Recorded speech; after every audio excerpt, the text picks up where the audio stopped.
I live in one of the most prestigious and one of the most expensive buildings in Vancouver. And just about 10 minutes away from my building, it's one of the poorest neighborhoods in Vancouver as well. Vancouver has some of the richest people living here and also has some of the poorest people living here. And you can see the entire street on that side of Hastings, a lot of homeless people. It always fascinates me what separates the rich from the poor and the middle class. So what's the difference between someone who is living on the street? I'm sure everyone's got a story. But what is the difference with someone like that versus someone who's making millions or tens of millions of dollars? We all have 24 hours a day. We all have the same opportunity. For God's sakes, we're in the same fucking city. Is it education? Is it the background? Is it because of luck? Is it because of hard work? No, it's none of those things.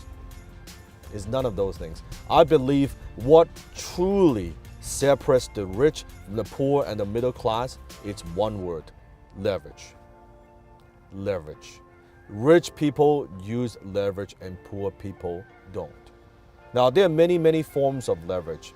Let's first define what leverage actually is. All it means is leverage is getting something done with less effort. Just like a lever, right? How you can use a least amount of effort to lift something very heavy. That's all that means, using leverage. So there are many forms of leverage. Today I'm gonna give you just a few of those. The first form of leverage is OPT, other people's time. Rich people know how to use OPT, other people's time. Example, a CEO hiring employees. He's leveraging other people's time to perform certain tasks for the organization. Example, for me, I have people coming to my home and mow my lawn. I'm using other people's time to help me do tasks that may not be something I enjoy to do. It may not be something that is worth a while for me to do just because my hourly rate is much higher. Or also I have someone who comes to my house regularly to do cleaning. That's other people's time. So that's the first form of leverage, other people's time. The second form of leverage is other people's knowledge. Other people's knowledge. Because as a person, you could only do so much. You can only learn so much. You can only know so much. To grow within, if you want to grow your income, rich people, you notice, they have a lot of advisors around them in all areas of their lives. Example, I just had a meeting a few days ago with all my two accountants, my tax strategist, my financial planner, my insurance person. They have this board meeting talking about how we're going to flow the money, how we can minimize taxes, and what are some of the things that we need to do to take cash out from the company, maybe loan it to another company. We're looking to do all of that. It's not just on me to figure all this shit out. It's we surround ourselves with people that are smarter, that have specific knowledge. No different than I'm running my business. If I need certain help, let's say with YouTube or with Facebook or with Instagram or whatever it is, it doesn't matter. That I bring in the best of the best.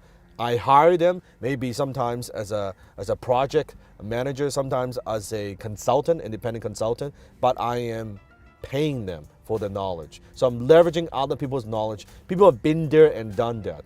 Versus poor people, you notice they don't read books, they don't hire people, they are rugged individualists. They take on everything on their own. You know what? You want something done, you do it yourself, right? That's a poor person's mentality. So that's the second form of leverage. The third form of leverage is other people's money. Rich people are very good of utilizing and leveraging OPM, other people's money. They buy a piece of property, they put a down payment, they borrow from the bank to buy an investment. A developer right here, you see that developing right now. There's a financial institution, sometimes multiple financial institutions, loaning money for that particular project. An entrepreneur, maybe they're going through a first round of funding. They are raising capital from investors. That's other people's money. Rich people, we don't use our own money. Only poor people use their own money. Rich people, we don't use our own money. Only poor people use their own money. There's an infinite amount of money out there that's floating around. but people don't know how to multiply, how to use it. Money goes to people who knows how to multiply. And that's why it's easy. It's easy for rich people. Not only they have a track record, but it's once they know how to multiply, it's easy for them to attract more money, to make more money. And that's why you do see the rich do get richer. You could bitch about it. You could say, how come it's not me, poor little me? Or you could say, you know what, this is how the game is played. What are the rules of the game? What do I need to learn? So that's number 3. Third form of leverage, other people's money. And the fourth form of leverage is other people's relationships. Wealth comes from relationships, and rich people, we are very good at leveraging relationships. Example, there's an important person I need to meet. Maybe I don't know that person. I would ask my friend, hey, can you make that introduction? Can we do some business together? I'll give you another example. Let's say you have an offer, you have a product, you have a service that you're promoting, and you want to leverage other people's relationships, OPR. You would maybe do a potential joint venture with someone else who already has an existing customer base. That customer base trusts and believes in that particular person. You can have that person, that influencer, endorse your product, your program, your service, and there you're leveraging the relationships he has built for years with his customer base. And there, if he promotes and you're more than happy to give him a commission, and in our world it's called affiliate commission, that's leveraging other people's relationships. So all these are different forms of leverage. I'll give you one more. Also, technology. Rich people also leverage technology, automation, software, right? All these tools that's out there that could, AI nowadays, that could help you to be more efficient, more effective, that we also utilize. So technology, I believe, it's a huge part of leverage.